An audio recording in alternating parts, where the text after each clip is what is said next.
Now I'm confronted with what do I do here? I'm in trouble because I am not where I thought I would be. I know I can trace my steps back, but the problem is that if I go back, it was about an hour of walking that I had done by now. It's going to be completely dark in the midst of the woods. Welcome to Commando on Demand Insider, your fast-paced weekly update straight from Kim's desk to your ears. I'm Mike James, and today Kim talks with the chairman and CEO of Barrett-Jackson Auction Company. This year is the 49th anniversary of the huge Barrett-Jackson auto auction. Millions of dollars worth of cars, and we'll explore the tech behind the auction as well in just a bit. And we're going to try to find you some free money today. That's right, old tech that's laying around your house could be worth, well, actually, there's one piece of technology that many had sitting in their living rooms back in the day that's now worth $25,000. Yeah. How about another life-saving iPhone story? We love these life-saving iPhone stories. And we've got a woman who was saved in Tampa, Florida. Plus, if you've ever felt guilty because you had to leave your best friend at home, your dog, we've got news for you that might just help. We're also going to hear from a guy who couldn't get his computer to connect to Wi-Fi, so he tried to reboot and then Google HP Help Desk. Why, that's a very bad idea. What happened and how can he fix it? And every week we give you a trivia question to kind of test your knowledge of technology. And we ask that you don't Google the answer. Just try to figure it out from a process of elimination. If you've ever spent time actually reading terms of service and end user agreements when you download an app, you'll see all the line after line of legal conditions and mumbo-jumbos and ins and outs and do's and don'ts. Some companies really try to cover themselves against just about everything, even if it's tongue-in-cheek. For instance, a massive app's end-user agreement includes a line that says you can't use the service to make nuclear, chemical, or biological weapons. So the trivia question is, which app is it? It's going to be eBay, iTunes, Snapchat, or YouTube. Again, in their terms of service, that you can't use their service to make nuclear, chemical, or biological weapons. Is it eBay, iTunes, Snapchat, or YouTube? The answer coming up later in this podcast.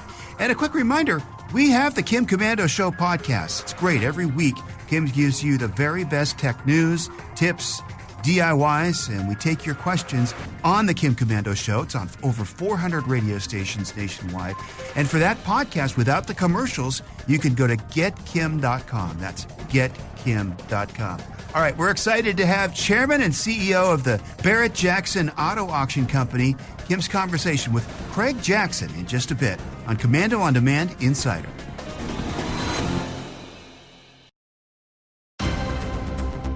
Commando listeners know how technology moves so fast, sometimes it's almost impossible to keep up with everything that's going on, and that's why there's Commando on Demand Insider.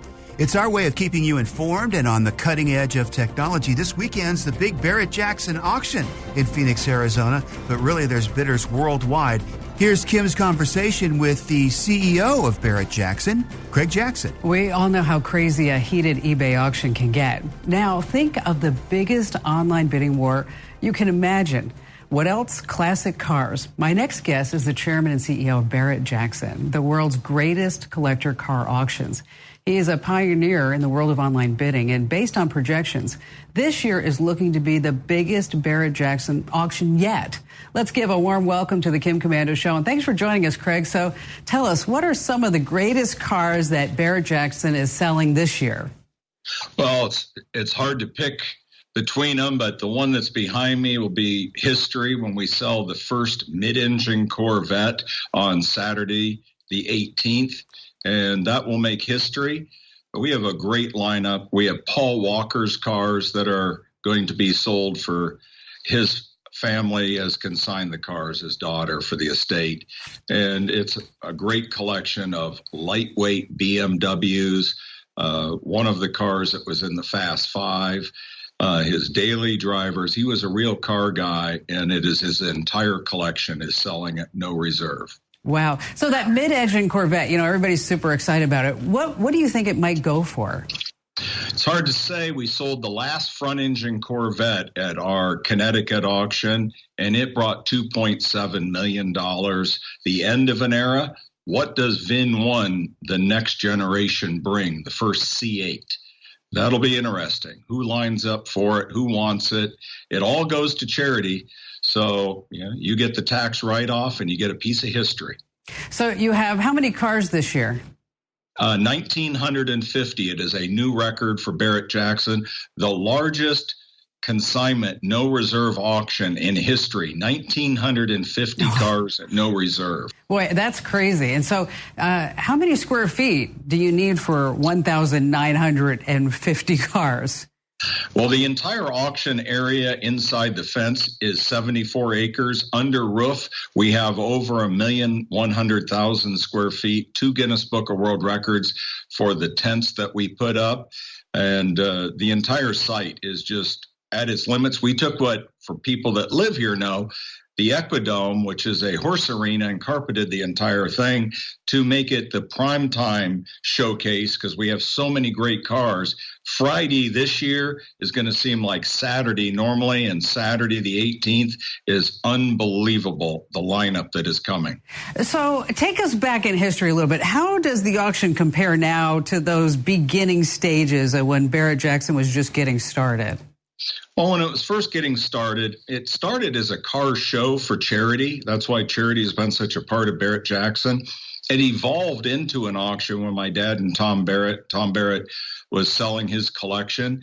And it was about 80 cars between the two families, about 120 cars. And it was primarily pre-war classics. So how the auction has changed, one in size. It is not just an auction, it's an automotive lifestyle event. You have all the major car manufacturers here doing displays, 4 manufacturers out on the ride and drives. It's a very interactive show, 300 different vendors selling everything automotive and lifestyle. It kicks off with a party that's about 6,000-7,000 people with live entertainment. And it is really a automotive festival. And one thing this year is we're going late into the evening. So it's really going to be an all-out party this year. And it really reminds me of what the tempo was like in about 2007. You just feel that energy, the way the bidders are coming in, the cars are coming in, the economy's at an all-time high. But the mix of cars has changed. And now we're selling more resto mods. We're selling more 80s cars because now the X-Geners and the millennials are starting to buy. And the average age of our buyer over the past 5 years has dropped 10 years in age. So you got to change the mix of cars. And I think the Paul Walker collection is an excellent example of that. Yeah, what always strikes me when I'm walking around the Barrett-Jackson car auction is the number of people that I see with generations. Like you'll see a grandfather with a father, with a son or daughter. I mean, that really speaks to the longevity of the Barrett-Jackson car auction, and really it becomes a family event. It absolutely does, and we make the tickets very affordable because we love having families come and share the passion of car collecting. And what you said is so true. I'll be walking around the site and I'll have a family, a grandfather, a father, and a son. And grandfather pull me aside and he goes, "It's the only thing I can talk to my grandson about is cars. I don't get his video games and all this stuff. But when we come here, we talk the same language." Which is just fabulous because sometimes it's so hard to talk and break through those generations. Now, let's talk a little bit about online bidding. Because for people who are watching, especially here on Bloomberg around the globe, they can now bid online on some of these cars, and that they say, what type of infrastructure did that take? Well, for the long time, so when we first, you talked about we were early pioneers. We launched our website 94. By 95, we had written a Java app to do online bidding. Now we use companies to help us with this because you need really the whole dark fiber, the back end to make it lightning fast. We use a company that helps us do that, but you can go to our website and register and do everything at barrett-jackson.com. And the best thing to do is do it early in the day so that you can get into the lineup of cars. And if you want a phone bid, you can also do that with us. No matter where you are in the world, if you get a hold of us, we can make your dream come true. Now, a couple of years ago, you were kind enough to show me the back end of everything that was going on with Barrett-Jackson and just impressed the heck out of me because, the one thing I will tell you is all the cables. I was like, oh, my gosh, but everything's all organized. But you just threw out a term that I'd like you to define for our audience. And I know what it is, but I want you to explain it. Dark fiber. What is dark fiber? So that's when a company has taken a chunk of fiber and tied it to the different nodes where the server farms are, so that the only thing that could really slow us down is that last mile. Now, we have worked with the city of Scottsdale to bring a lot of dedicated fiber into here. So typically, if there's a slow point, it's usually on the other end. Rather than having to go through public ISPs jumping, which slows down, we want millisecond response. I have some guys that'll be watching on TV, and I go, you can't watch on TV. It's got to go up to the satellite 22,000 miles, back down again, put the commercials in, back up again, and back down. And you could be talking about a 10 to 12 second delay. When you're bidding with us online, it is almost instantaneously, and that's because of the dark fiber. Which is just amazing to me. It's phenomenal that you were able to pull all that together and to make it happen. What was the biggest challenge in making that happen? Getting the last mile to here to Westworld. So when we first moved out here, it only had copper. So we were bonding copper together to get bandwidth and working with the city of Scottsdale. And on the same time, we're all fighting for the bandwidth. So television is here. We bring in portable cellular towers. Everybody wants to Facebook Live, share photos, use the app, download pictures. So every time you up it, you say, okay, we're bringing in this many gigs of bandwidth. We can never outgrow it. But then file sizes get bigger. More people start using it. So we have to take, and when we set up our VPN, we set up certain dedicated tranches so that we do not slow down the bidding or the way that we all have to communicate. Which is just amazing. What do you think is next for Barrett-Jackson? I think you're going to see more and more globalization, especially with the internet. It is instantaneous. We have a lot of clients in the Middle East, some that come, some that have representatives, and they will actually be buying from there and keeping it so that they can communicate with us in real time is very important. And as the internet, we were early adopters. We want to keep evolving. But at the same time, it's really how you represent the cars and how you position so that somebody that hasn't seen it has confidence. And that's been years of us building our inspection system and how we quantify the cars and now putting that online. Just one final question. What do you think about all the self-driving cars? I think, especially being a resident here of Arizona, it's still a ways off.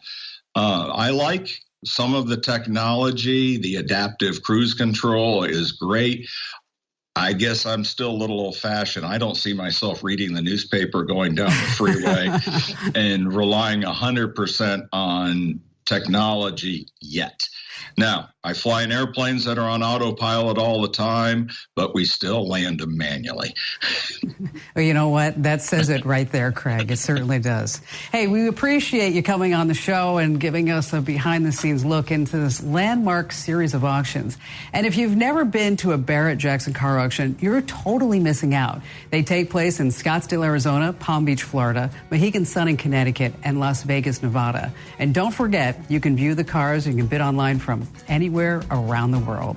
Hey, if you've ever had a question for Kim Komando, it's not as hard as it seems. As a matter of fact, it's very, very easy. If you have a digital question you would like Kim to answer on the air, jump over to Komando.com. That's Komando with a K.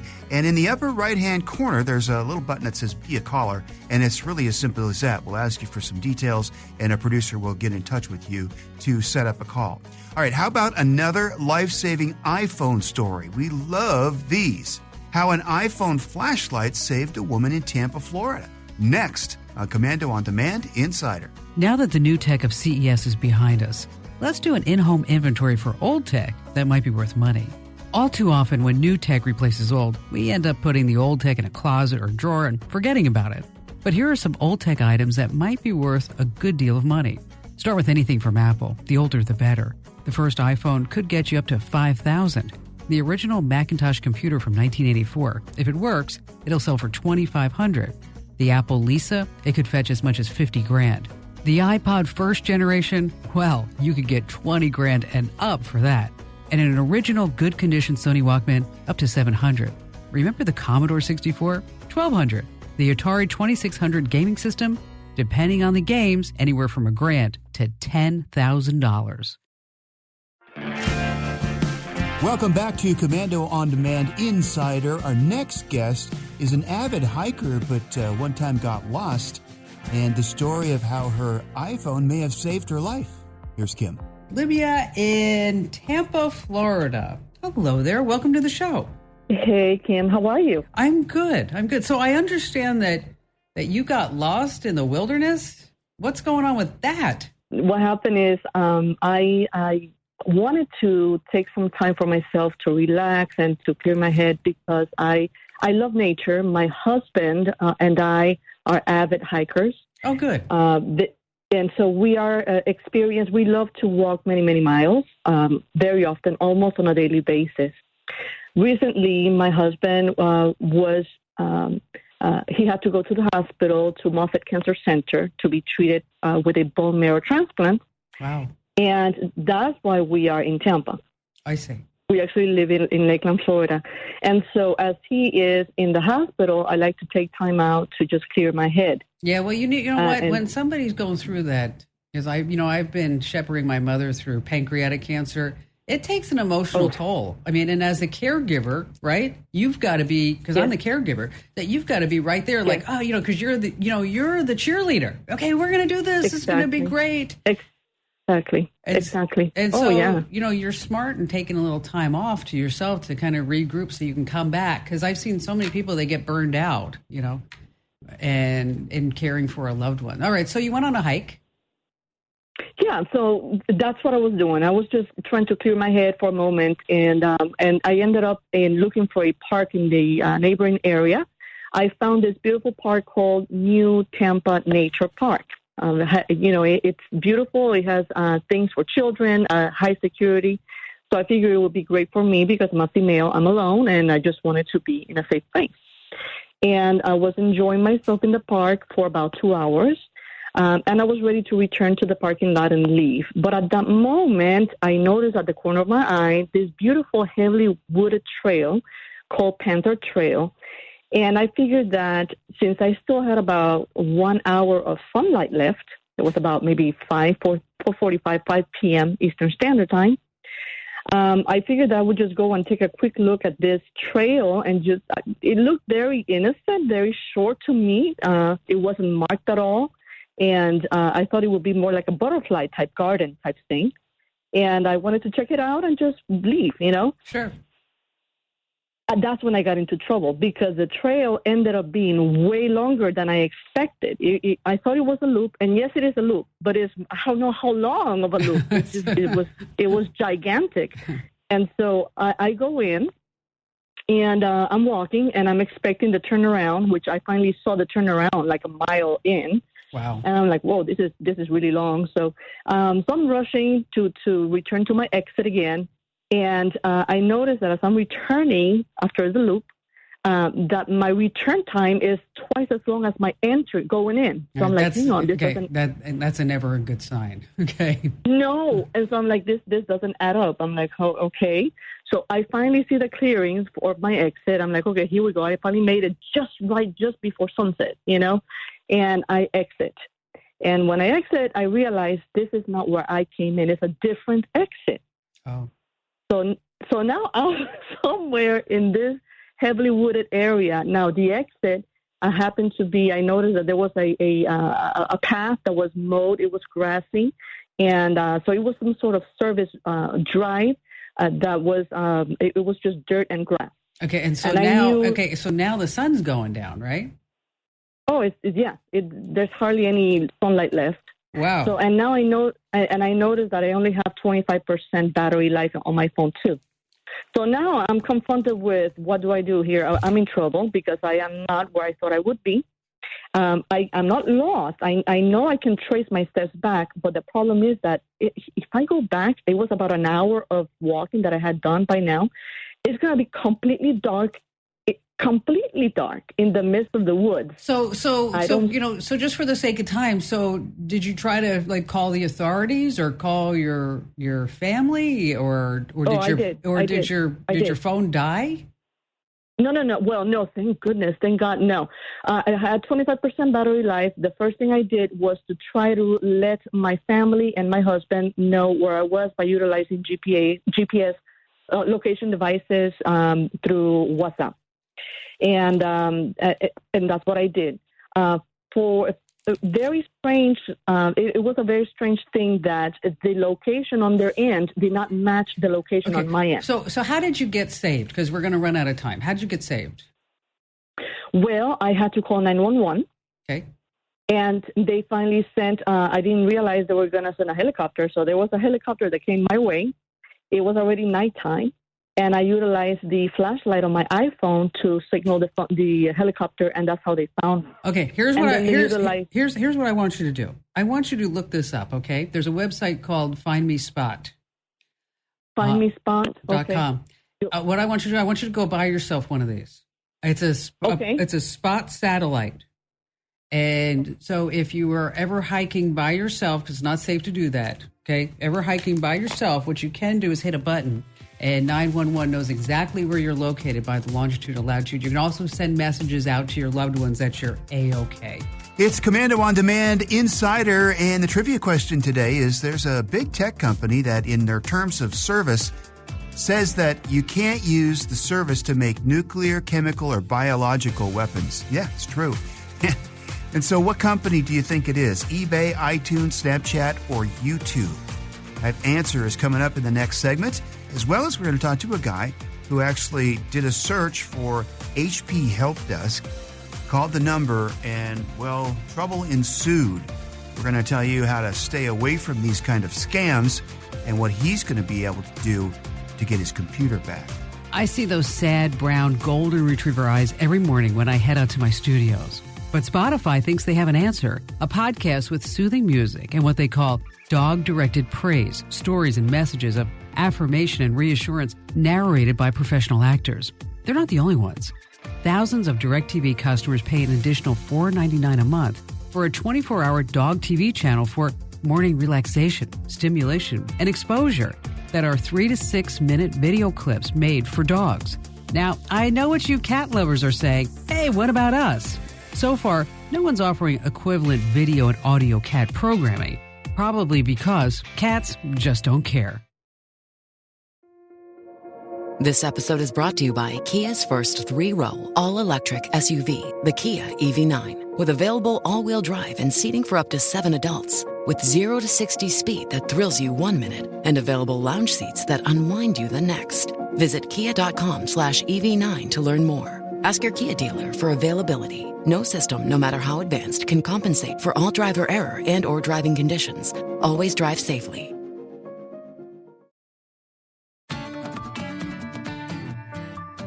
Up next on Commando On Demand, it's a guy who called an HP help desk, or so he thought, and didn't work out. Cliff in Portland, Oregon. Hi there, Cliff. Hey, how are you doing? I'm great to be able to talk to you guys. I listened to you when I was in a foreign country called Florida. They let you out. They let you out of Florida. Did they let you What's out? That? They let you out of Florida. Yeah, they let me out. It was a very interesting place. I was having some difficulties with my computer, and I have an HP. So I called the HP help desk, and I got this gentleman on the phone, a real heavy accent. And so anyway, he said that they could help us. So I gave him permission to get on my computer. Okay, whoa. Just wait. Stop. Yeah.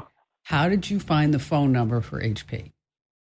Well, I did a search, HP help desk, and the first one that came up was HP help desk. So I clicked on it. It looked like a valid site. Okay, so you got scammed.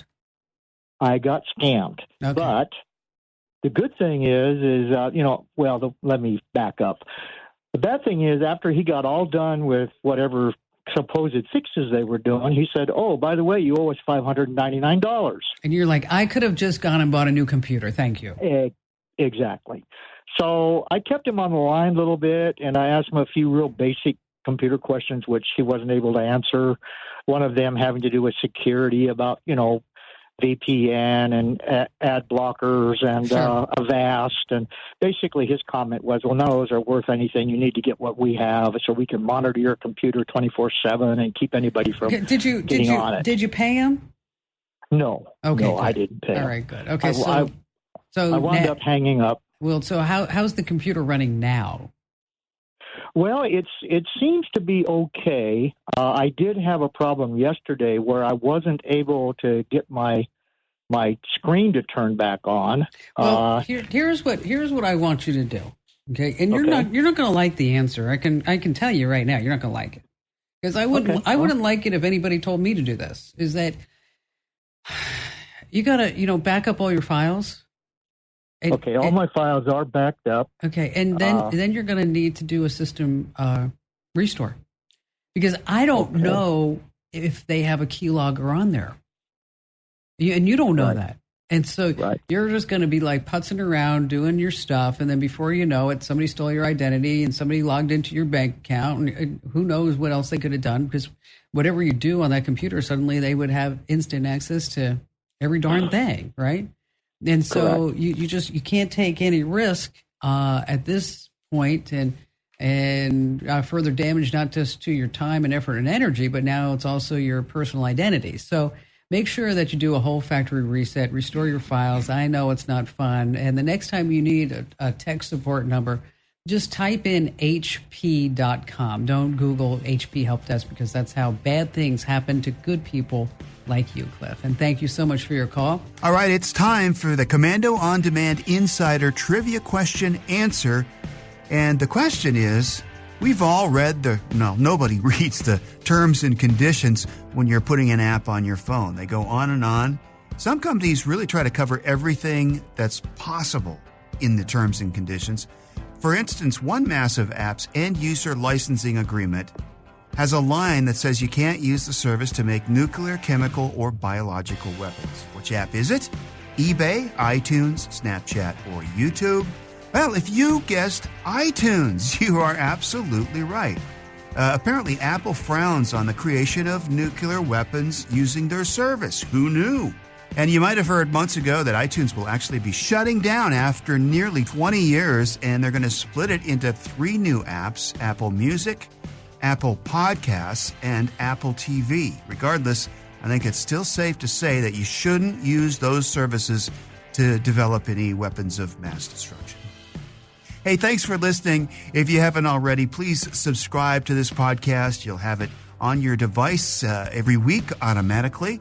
And here now, it's Kim with some final thoughts.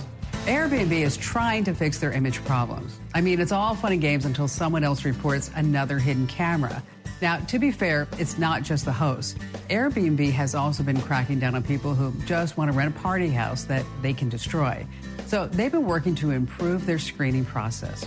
Apparently, Airbnb has software designed to scan your online presence to figure out if you're trustworthy. Its AI will scour the internet looking for things like illegal activity and traits that could paint you as a narcissist or maybe a psychopath. Airbnb owns the rights to the software according to the patent that they filed last year. Now, a lot of patents that get filed never come to pass. I mean, look at all the cool tech that Apple files patents for, but we get the same old iPhone every single year. Either way, better be on your best behavior online if you want to make sure that you get that Airbnb rental. Otherwise, it's goodbye 5-bedroom vacation home and hello to Motel 6. You can find your local radio station that broadcasts my show, along with more DIY how-tos and tips, videos, free news alerts delivered from me to your email address, along with the Commando community, where you can blog and ask your tech questions on our website. That's commando.com. And I'll see you on the radio for the Kim Commando Show.